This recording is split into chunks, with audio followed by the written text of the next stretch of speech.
world of Facebook. It's so wonderful to be with you. And as you will soon see, if you can hear me already, we have the fabulous Andrea AdamsMiller here with us to talk about creating a dose of hope, a smile at a time. And I am so excited to talk about this subject at this controversial time in history because there's so much more to a smile than we ever gave it credit before. So, Andrea, how are you today? I am Hunky and Dory. I'm super glad to be here where we can spread a little bit of love for everybody so that they can be in a positive state of mind, so that they can be resilient to overcome whatever challenges are laid before them. Absolutely. And so you have a campaign actually behind you as one of the icons there. If you want to tell people about the red carpet, Sure. the red carpet connection, because Yeah. you So actually met in California, wasn't it? Or was it Arizona? I I think we met with Allison Larson and Gerald Rogers at Yeah. their event. I don't remember what it was called, at their event, and then we've crossed paths a couple different times through different things. I think mostly online after that, but that's where we originally met. Yeah. And so that's the thing about traveling in familiar circles and being able to get yourself in with people that are doing really cool things. So the Red Carpet Connection Project is one thing that you do. And then the thing that we're actually here to talk about more specifically today, and obviously you're welcome to share both. Hmm. But is really about the Smile Project. And so Sure. I can find my picture from 2 years ago when we met, when there's a picture of me with the braid and my little keep smiling card. And it's, what does the project mean to you and why did you choose to take it on, Andrea? Well, so how I came to have anything to do with the Keep Smiling movement has everything to do with the Red Carpet Connection. So the Red Carpet Connection is my business. I'm referred to as an international publicist, but more so my students, my student, well, I guess they could be students, my clients, they started calling me the Dream Maker. And that's because they said I made their dreams come true bigger than they ever dared to dream possible. I'm really an action taker, an implementer, and just create things. I put things at cause to have them occur in the world. And so being able to do that, it doesn't surprise me at all. If I look back 6 years ago, January, I met Ken Rashawn, who's the co-founder of the Keep Smiling movement, on the Internet Marketers Cruise. However, he wasn't part of the Keep Smiling movement yet either. We met just briefly. And then after meeting him on that ship, we ran into each other at multiple events. Like everywhere I went, he was also. And he's from the DC area. I'm from Ohio. So the fact that we were running into each other in San Diego and LA, like 3 to 4 or 5 times, was pretty hysterical. And I was like, okay, we are now in each other's paths. Obviously, something's supposed to happen here. And about that same time, he met a gentleman named Barry Shore, a tall Jewish older man who's very bombastic, who carries a 6.5 foot walking wand, as he calls it. And he would pass out these different kinds of cards that had, different sayings of, to help people feel good and to fill with joy, and the keep smiling cards, such and so forth. And Ken met him. And as soon as Ken saw that card, he was very excited because Ken is a celebrity event photographer. Well, about that same time, Ken was interested in hiring me, seeing how we could work together.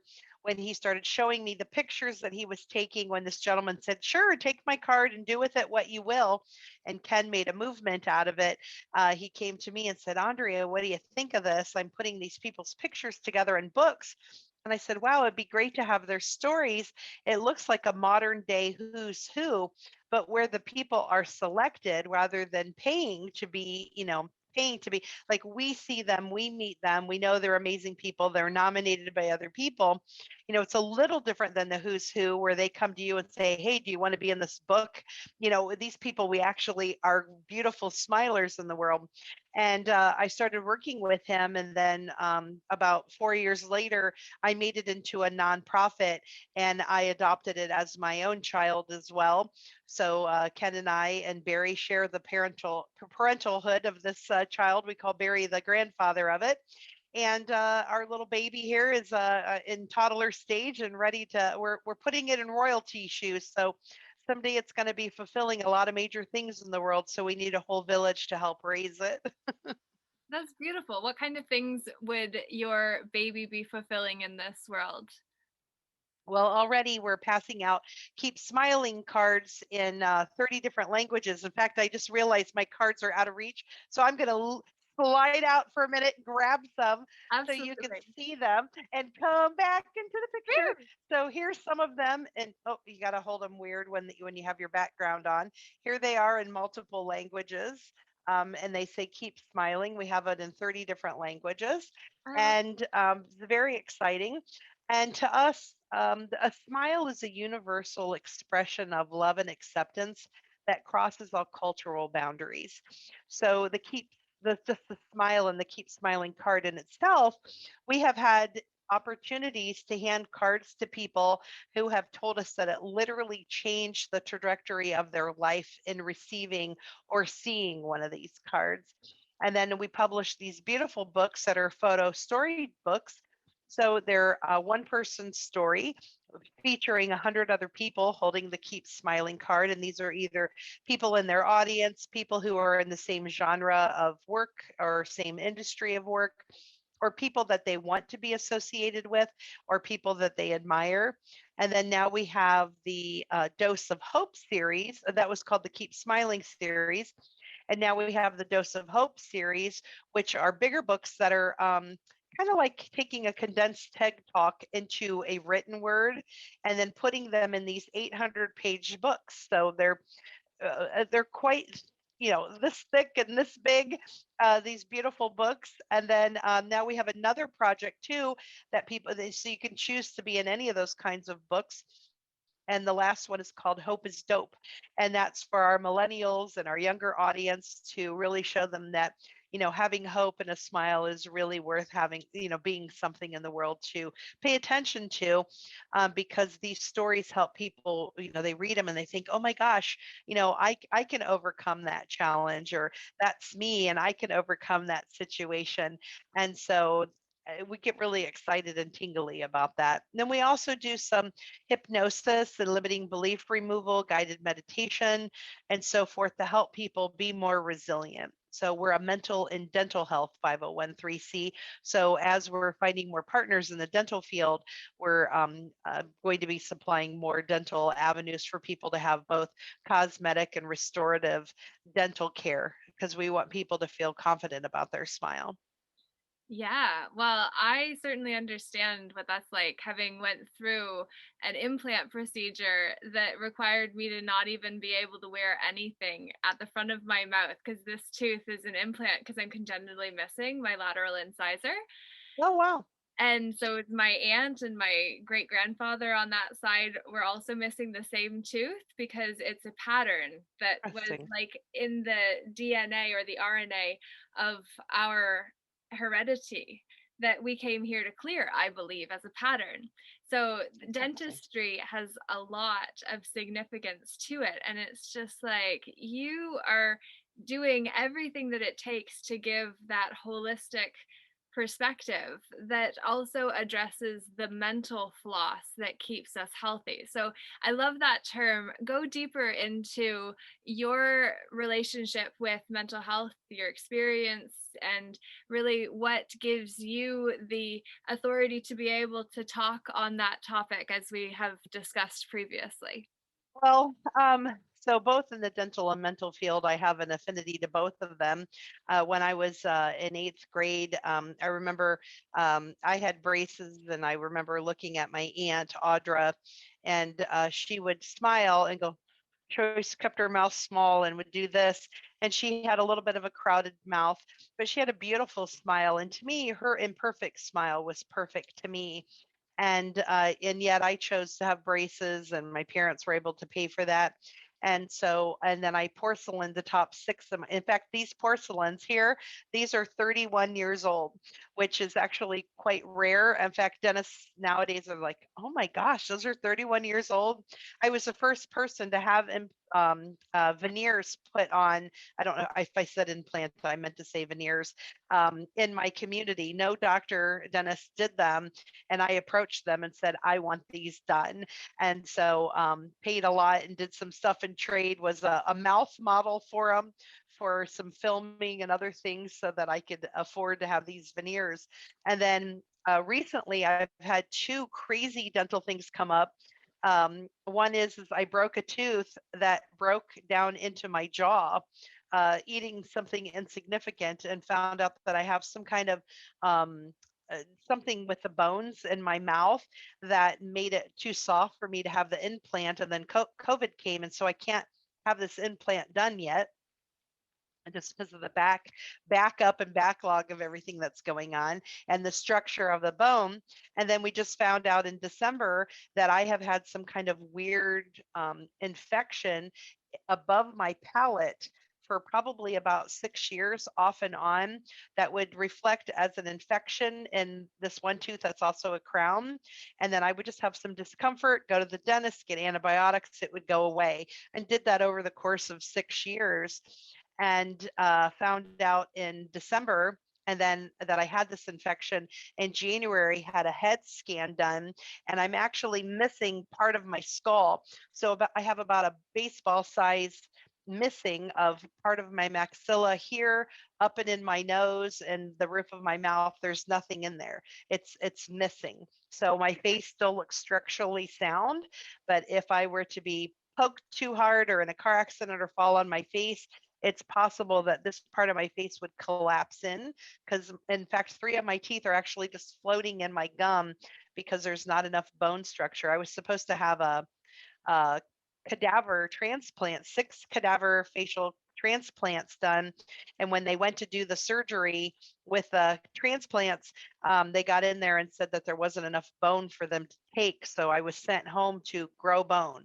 So right now I'm looking for alternative treatments to grow bone back so that I can have those transplants completed. And my actual hope is that I figure out how to grow bone somehow, like how reptilians can grow another leg. I'm trying to, how do we replicate that in the world?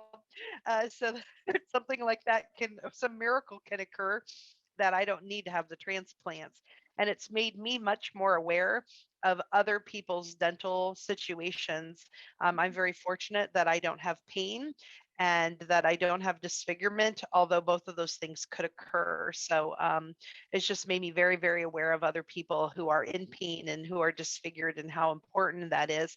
Because missing this one tooth for me has been cosmetically very effective to how I feel, how I look, and how other people treat me, and what other people have said to me, because I am missing that tooth. And so it's made me very cognizant of other people who don't have any means to be able to take care of situations like that. Yeah, well, having a tooth missing in the front of my mouth, I fully understand. And it's, Oh, yeah. People find a great cause to say really ugly things to people who are missing teeth and think less of them. Yeah, I've learned that greatly.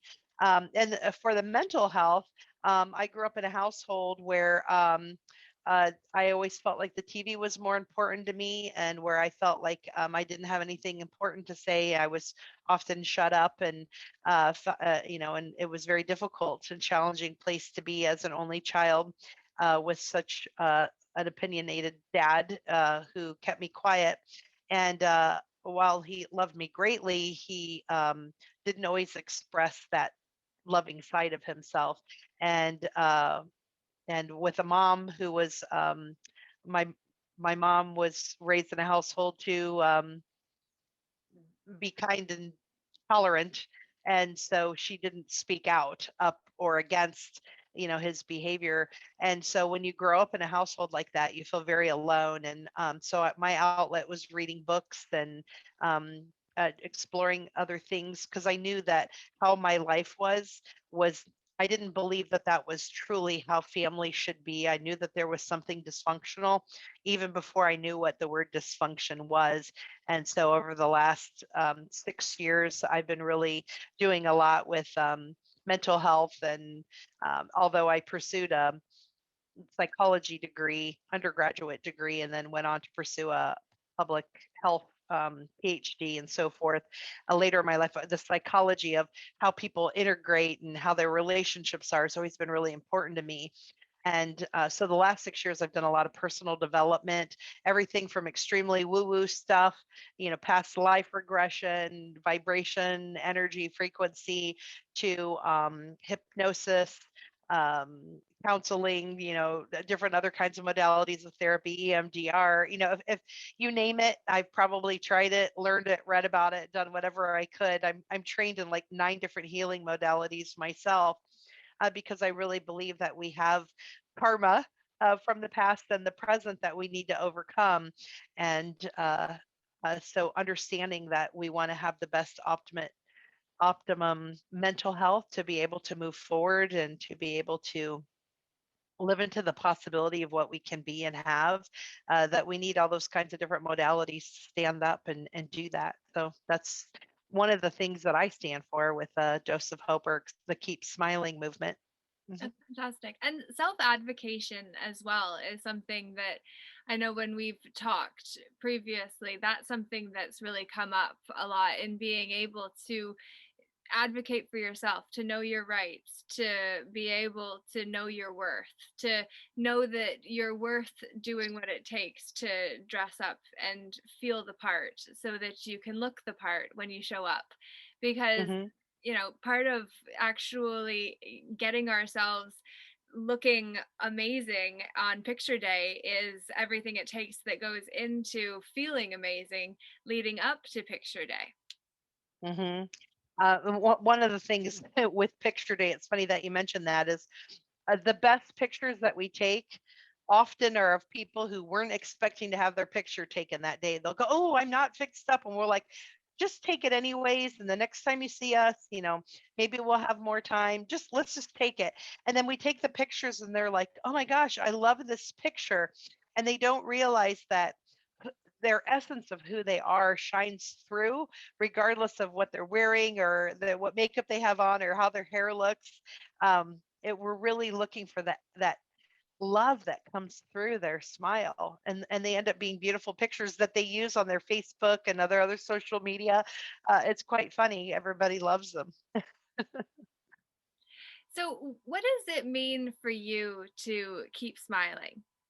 When you say that to someone and it is multi-layered the way that you've shared that it is, what are you really saying to someone when you're handing them a keep smiling card? So, if for me, when I hand somebody a keep smiling card, I'm letting them know that I see you, that you matter to me, that you have a voice and an opinion, and that you are valuable and worth something important. And in keeping that card and handing them that card, I want them to remember that moment that I recognized them and found gratitude in knowing them in that moment. Whether it's a fleeting moment that I'm driving through a turnpike toll pass, or meeting someone briefly at a fast food restaurant, or after deep contemplation with someone I saw crying at an airport on the floor, who's going to a funeral, to whatever it may be. That it doesn't have to be deep and heavy for me to be able to connect to them, very soul centered and very heart centered. It's literally like being an earth angel and giving someone a calling card to let them know that they were provided for ahead of time. Yeah, thank you for that. That's a beautiful way of putting it. Yeah.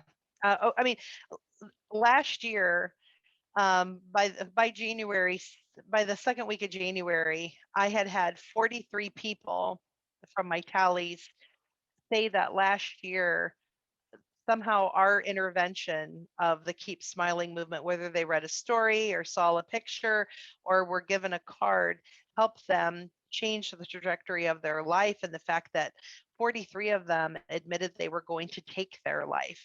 Now, we're not set up as a suicide prevention. However, incidentally, that's something that we have created without knowing it. So, they said that many of them said I had a means, a way, a date, and, a weapon of choice, and it was happening. And then one of you came across my path and handed me a card or said something to me, told me a story about keep smiling, or I heard it on a radio show. And that's only the people who admitted it. And there are a lot of people who don't even admit it. So we know we're making an impact. That's amazing. And I remember, on a very different note, having also watched a video yesterday about a woman holding a sign on a bridge about free hugs, and how she was giving out free hugs because her son had taken his life on that bridge. And there was a young boy on that bridge that was about to do the very same thing and had his note in his room. And the mother of that boy had come home and found it and then ran after him. And he didn't, because he saw the earth angel that came in the form of the woman holding the sign, which you literally get to be for so many people. Yeah, And I have a specific story I'd love to share. I just gotten off a flight. It was a long flight, long day. And the woman who was our bus driver to take us to where our cars were, she was obviously in a bad mood. So much like when she'd step on the brakes, we'd all be like, doing the complete, jerk back and forth.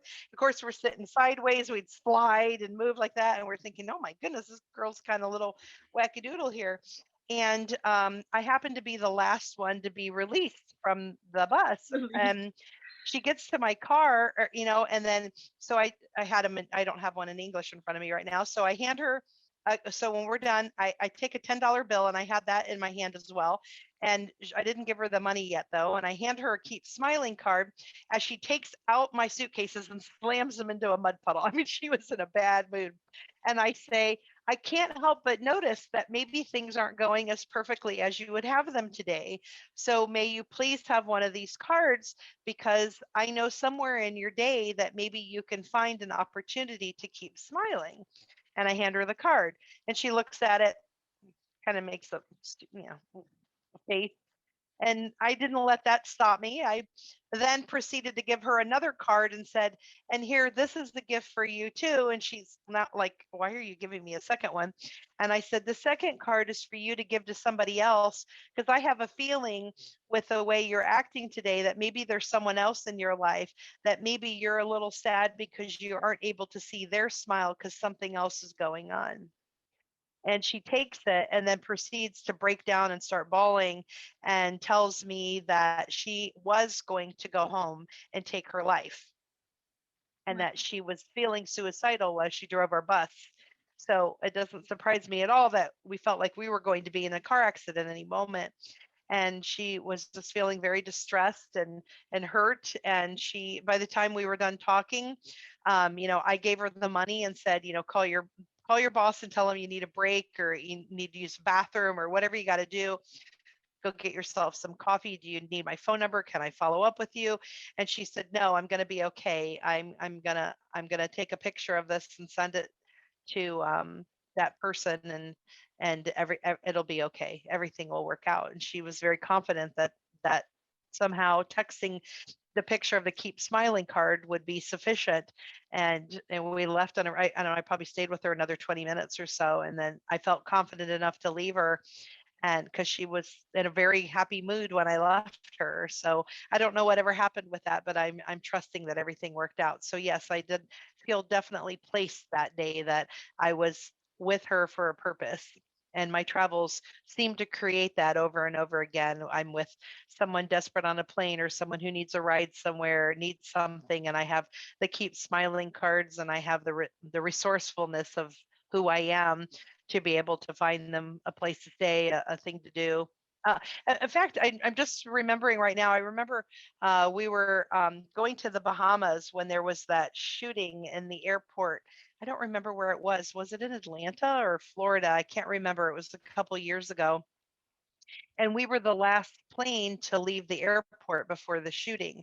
And I remember looking down and seeing all these police cars and fire engines around the airport and wondered what was on because we were on the tarmac for a really long time before we were released. And then when we landed, we found out that the shooting had happened. And I found out that there were people who then were stranded, didn't have anywhere to stay. And because I'm well connected, I found there was a woman who she had made it, but her family members got trapped in that city because of what was going on, and didn't, and all the hotels were filled, and they didn't have the funds to do anything different for an Airbnb or anything. So I called someone, and they provided transportation and room and board for this mom, and I think a mom and a daughter, and I think it was Atlanta, for them to stay. It had to have been Florida if it was Bahamas, though. Anyhow, provided the opportunity for them to have a shelter because of the connections that we have with the Keep Smiling movement. And so, it's just stuff like that. It just creates opportunity for us to help people all the time. And so we're so much more than just a smile. Absolutely, and there's so much more behind a smile too. Because it's Hmm. like I remember when I had my picture taken with you guys, I was feeling in such a low space because I had just been on this adventure that hadn't went the way that I had hoped, and I was going to come home empty-handed because my book wasn't finished, and I had grown and stretched and expanded and then was going back to a contracted place. And it's like I smiled in that picture, and I might have looked cute because my hair was in a certain way, but like I was hollow behind that smile Mm. in a way. And so I'm curious what you would say to somebody that is smiling through something and wearing that as the badge that keeps them not asking for help when they maybe need it.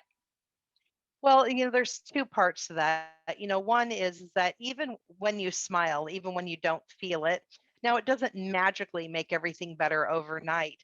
However, you have a choice. You can choose to be mad and frowning and ick, and it allows you to go further down in where you're at.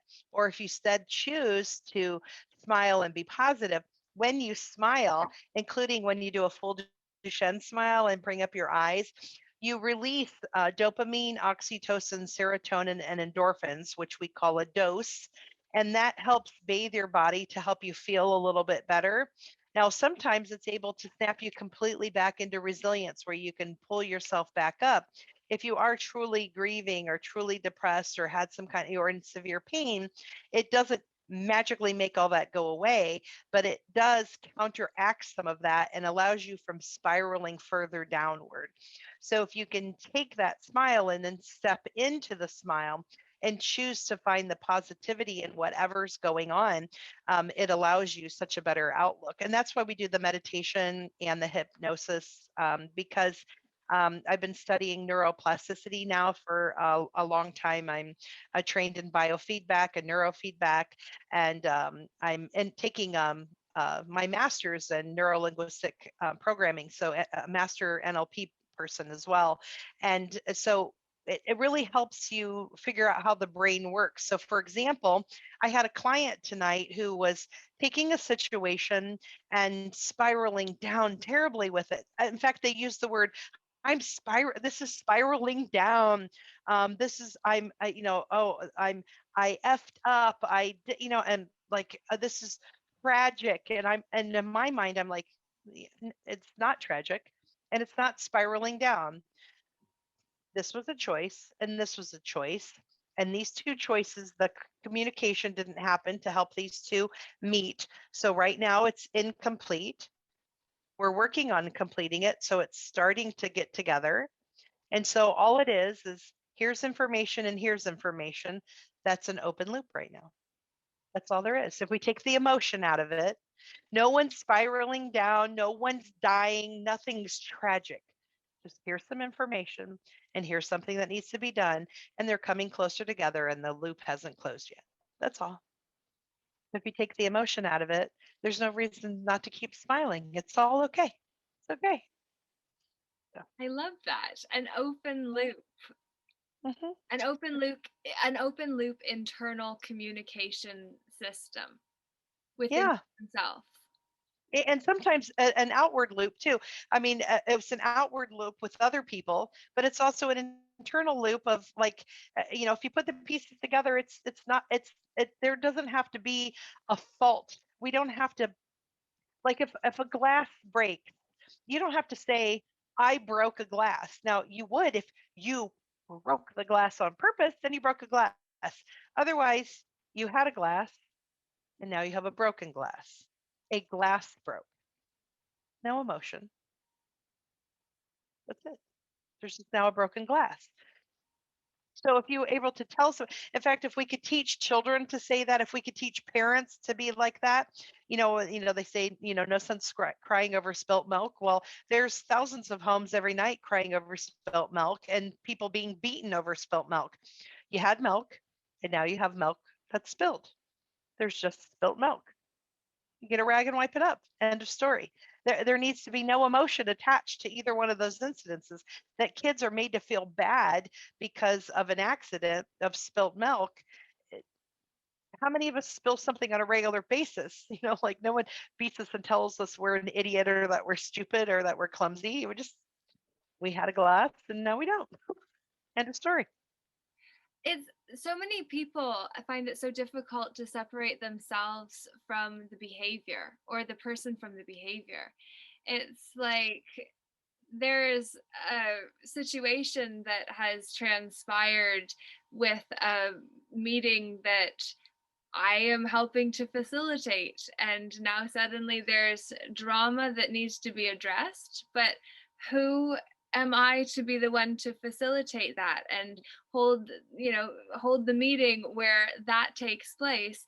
But like, who's going to do it if we won't do it, if we won't hold that space? And it's just like we have to have the safe platform, we have to have the community, we have to know really what we're dealing with, and those mental loops within our own minds to really separate the person from the behavior so that we Yeah, and often it's the person who's complaining, saying that there's drama. There's two things.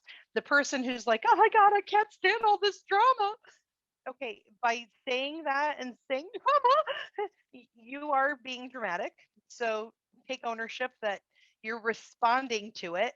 And the other person who may be doing something that's annoying or irritating or frustrating, just recognize that there is something, a miscommunication or a lack of information or a text that didn't get sent that made you feel incomplete with information. So if we just use words, even if they just use words differently, like, um, I'm not sure what to do next because I don't have complete information. That's really what is happening instead of, oh my God, I can't deal with this. I don't have the emails. It's like, okay, really? Do we have to go there? Or can we just say, I'm not sure what to do with this because I don't have this and this? I mean, they're just a different level of how you respond. And I'm finding it more and more that I don't get there anymore. I used to be one of those people. I didn't even know I was that bad. My husband and I were talking about it because sometimes we'll be around other people and I'll be like, was I like that? And he's like, yeah, you kind of were. And I'm like, ugh. Like, ooh, what an icky ooh person I was. And I'm so not that now. And it's interesting though, I still am around some people who get crazy into drama and then they'll project that onto other people and blame other people. Now, the other people may have not sent an email or maybe they didn't make a call, including me. It happens. But what happened is that a text didn't occur. That's not drama in itself. It was just there was a text and then there wasn't one. That's all. so separating people from the behavior really Yeah. revolutionizes our attachment to what could become something that was disordered in our thinking, because if we're just in this negative loop that takes us downward, downward, downward, then Yeah. ultimately we've created our own hell. Yeah, it is really interesting because like with COVID and with people having challenges with money, um, yes, there are serious concerns. Yes, you your checkbook is low or even negative. It's just a number. Take the emotion out of it. It's a number that's low. And yes, there's a bill that can't be addressed. So calling the people and talking to them and being open about it and trying to figure it out, you just figure it out. The people who are able to handle those things are the people who don't add story to that. They add a story that I'm stupid or I'm worthless or I can't do, and that's not true.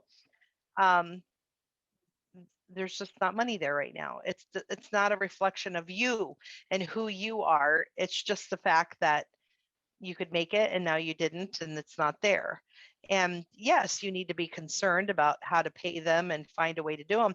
But if you're in panic and upset, you're not going to do it any better. And for partners who continue to nag or bitch or complain, all that does is make the person who's already worried about it more frustrated and more weak. And so they're unable. So it actually, that's what creates the spiral down. I mean, think about it differently. So let's think if your partner comes home and says, "Oh my God," let's because I'm an entrepreneur, lots of people are entrepreneurs, and says, "Oh my gosh, I wasn't able to close a deal." Well, instead of going, "Oh, really? Well, how in the hell are we supposed to pay for this?" Okay, how is that person supposed to be elevated and lifted? If they came from a keep smiling point of view and said, "Oh my goodness, I bet you tried really hard to do that. And I'm going to stand in the possibility that that person wasn't the right client. So what can I do to help you find somebody new? Or what could you bring back to this person or reword to them so that maybe they saw a different package or saw maybe an opportunity that they didn't see when you presented it today?" Or if the person just said, "Well, you know what, let's eat supper and laugh and think about it and then revisit it tomorrow because there's nothing you can do about it right now." What a difference that would make. That person could wake up renewed with new ideas instead of being dragged down. I really feel like there's a lot of people in the world who are choosing not to smile, and it's literally like going to live with somebody who is, putting you in a pool of water and then grabbing your ankles and pulling you down with cement. And sadly, when people are drowning like that, I used to be a lifeguard. When people are drowning, they will pull you down with them. So, what I suggest is when I have people around me who are causing drama like that, or like the client who was texting me spiraling, I said, I literally wrote um, the word spiraling, nothing is spiraling and nothing is traumatic. So, stop. I just wrote stop. And then I said, go take a nap or go to sleep or go do something else and rest. I'm not going to participate in I'm not participating and we can talk tomorrow. I'm done. I'm like, I won't And when somebody says to me like bad things about themselves, I say, that is not how I see you. And I'm not going to allow you to talk about yourself like that in front of me. So I'm not participating with that. So when somebody goes into drama or acts stupid, you can choose to say nothing or to say, I'm not willing to participate in that and walk away. And keep smiling as you do it because you know that you've honored your boundaries, which it sounds like you've developed a phenomenal relationship with boundaries that many people would really benefit from considering. Because boundaries, if we don't have healthy boundaries within ourselves, how can we expect to have healthy boundaries on the outside? Yeah, I mean, I'm always working on the boundaries because I'm a huge giver, and so that's easy for me to cross. And at the same time, we have a responsibility to other people to not let them go into crisis mode over things. I mean, it's okay to be sad, and it's okay to do whatever for a moment. Let people be where they're at for a moment, but it doesn't mean you need to participate in it, and it doesn't mean that you need to allow them to continue to do that. And if someone is drowning like that and trying to take you down with them in a real life situation, if someone's drowning and they're taking you down, you have to swim away from them and wait till they succumb to the water. Because once they start to succumb to the water, once they pass out, that's the only way you can save them because they will literally use you as a way to climb out to try to save themselves and they will drown you. You have to let them take the water on almost like you're letting them die in order to save them. And it's a scary thing when you think about that, but that's sometimes what we have to do in real life when there is no water.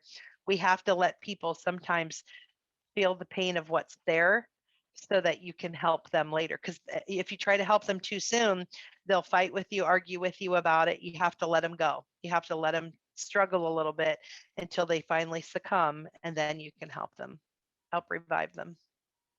Well, I think you just spoke to the heart of every conspiracist theorist that's been initiated into what's been going on here and has maybe struggled to smile through all of the projections that came and the drama and everything that comes with cognitive dissonance when you've got two competing ideas in the same household and Hmm. you're just trying to be you and others are just trying to be themselves, but who actually is authentic. And like that, I think comes down to what does an authentic smile really feel like when it's received by somebody. Well, if you go back to that hollow feeling, everybody has smiled when they didn't feel it. So, yes, that is a mask that we can put on with that smile. And putting on that mask sometimes it helps disarm others and it helps disarm yourself by doing that. But when you feel that authentic smile, when an authentic smile is truly given to you feel it. I mean, it literally is like the Cupid's arrow. You really feel and see that beauty in someone and you feel it. Um, from a personal experience, one of the biggest compliments I get all the time is what a beautiful smile I have. And the second one is I'll meet people at an event and they'll come from across the room and they'll say literally, I had to meet you. Your energy shines so bright. And that's what happens when you have a genuine smile. When you truly love people and care about them, they see that within your smile. And it's kind of funny because I'm a bold, big, loud, sing, dance, do all of that, and I wear red every day, so that makes it even more noticeable. And I've been hired by people in the past who hated everything about me, and I had to, I finally got boundaries there because I would still try to make those relationships work. And I finally just realized you're not looking for me, then you want something else. And the people who honor and respect all this, they love it and they're happy that I bring that all in. And I've finally learned that the people who want to snuff that out or want to take that away, do I really want to be with them? You know, yeah, it's okay for them to have an opinion, but do I need to follow it? Not necessarily. I could choose not to work with them as well, because we all have things that annoy other people, um, but that doesn't mean that we need to stop doing them. Mm, I love It's that. just a choice. Hmm. Absolutely. And as part of the Peaceful Inner Warriors United podcast, one of the question I ask every guest that comes on, Andrea, is what does it mean to you to be a warrior? So for me, the word warrior kind of comes along with a long time ago, somebody asked me, they said, Andrea, when I ask you a question, you always say we. You say, oh, we'll come, we'll take care of that, we'll do that. Who's we? And I realized one day that I didn't even realize, I wasn't aware that I said we instead of I. And it wasn't because I'm heavy and I'm just I think I'm multiple people. It wasn't because I had some kind of split personality. I think all of us are coming, but I didn't know why. And then I realized one day I started researching it because where did that come from? And I really think that it comes from some past life kind of a thing. It's a woo woo reference to me. The word we is used by people who serve others. So often people that are of servitude or a servant will say, how may we help you? And so forth, like that. So they'll use the word we, and it was used through the ages. And royalty or people of leadership will often say, we will serve you, or we will help you, or we care about you. And so for me, that goes along with the warrior because the warrior is a we mentality. We fight for you. We hold you up, and we know that as a whole, as a team, that things will come about and be taken care of and will be revered the way that they should. And so, this universal warrior to me is having that team team player, even when you're only a party of one. Woo! I love it. Andrea, you have been such an amazing guest, and the amount of value that you've offered, which felt so conversational and natural because every piece of what is shared is infused with your heart. So, very befitting you wear red every day. I'd love to know what you would say would be the final message that you'd like to really leave with somebody for today. Sure, there's a couple of things. So first of all, I won the Heart of Gold Award 6 years ago. So I do consider take that do not take that lightly. I consider myself as having the heart of gold. And so a gold heart and wearing red every day is very symbolic to me, as well as the word red stands for relevance, enthusiasm, and delivery. That's how I choose to live my life, by being all three of those things. And then I want to let people know I have a gift from both of my businesses. If you go to theredcarpetconnection.com/free gifts, there's a 7-day publicity challenge for you. Theredcarpetconnection.com/free gifts. It's really a basic way for you to be able to find out how to do publicity for yourself, to really give people the upper hand, especially since COVID. I want people to have better opportunities for themselves. And for the keepsmilingmovement.com, you can visit there and get a free book.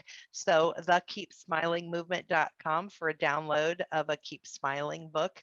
And my last message would be that um, uh, so I came up with this quote years ago in writing a song for a friend of mine. I had said, if you don't quench the fire in your heart, it's destined to burn forever. So why not address it today? Address it now. If there's something that you really want to do, explore, learn, desire, just take action on it today and don't stop. Make make it and allow it to be. Use that manifestation power.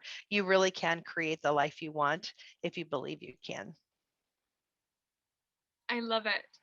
So inspirational. Thank you so much for today. It was an absolute pleasure to Thank you, have you Laura. on today. Thank you. And to everyone who had an opportunity to be present or to watch the replay later on, would love to know if you have any questions or feedback, and look forward to getting the show posted up to YouTube very soon too. So check that out. And thank you again. You're amazing. Thank you. Bye, Laura. Thank you, everyone.